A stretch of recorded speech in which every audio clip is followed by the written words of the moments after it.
আজকের রেসিপি আমার সিমুইয়ের ক্ষীর। তা চলুন পুরো ভিডিওটা দেখতে থাকবেন আমি কিভাবে তৈরি করি। দেখতে যতটা সুন্দর হয়েছে খেতেও এতটাই সুন্দর হয়েছে। প্রথমে দুধটা ভালো করে জাল দিয়ে নেব। দুধটা তো ভালো করে জাল দিয়ে নিয়েছি। আর এই দুধের মধ্যে আমি দিয়ে দেবো 250 চিনি আর 2টো এলাচ দিয়ে আবার ভালো করে ফুটিয়ে নেব। দুধ আমি ভালো করে জাল দিয়ে নিয়েছি। আর এখানে আমার 1 কিলো দুধ ছিল, প্রায় 500 হয়ে গিয়েছে। আর দুধটা অনেকটা ঘন হয়ে গেছে। দুধটা নাবিয়ে রাখবো, নাবিয়ে রেখে সিমুইটা ভেজে নেব। দুধের মধ্যে একটু কেশর দেবো, দিয়ে মিশিয়ে রেখে দেবো। সিমুইগুলো দিয়ে দেবো তেলের মধ্যে, দিয়ে ভালো করে ভেজে নেব। আমি এটা ভালো করে ভেজে নেব।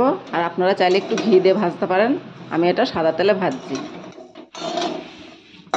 সিমুইগুলো আমার ভাজা হয়ে গিয়েছে, এবার নাবিয়ে নেব। সিমুইটা ভাজা হয়ে গিয়েছে, এই গরম দুধটা এবার সিমুইয়ের মধ্যে ঢেলে দেবো। সিমুইটা যে ভেজে থালায় ঢেলে নিয়েছি। আর এই গরম গরম দুধটা সিমুইয়ের মধ্যে দিতে হবে, ঠান্ডা দিলে হবে না। গরম দুধটা দিয়ে কিন্তু আমি আর ফুটাবো না, এটা এইভাবে চাপা দিয়ে রেখে দেবো। এই যে পুরো দুধটাই দিয়ে দিয়েছি। উপর দিয়ে কিছু কাজু বাদাম, কিশমিশ, কাঠবাদাম দিয়ে দেবো। দিয়ে এবার চাপা দিয়ে এটা ঠান্ডা হতে দেবো। ঠান্ডা হয়ে গেছে আর খেতেও খুব সুন্দর হয়েছে। আর এইভাবে একবার না করে খেলে বুঝতে পারবেন না। লুচির সঙ্গে ক্ষীর দিয়ে খেয়ে দেখবেন, দেখবেন দারুণ খেতে লাগবে আর খেতে খুব সুন্দর হয়েছে।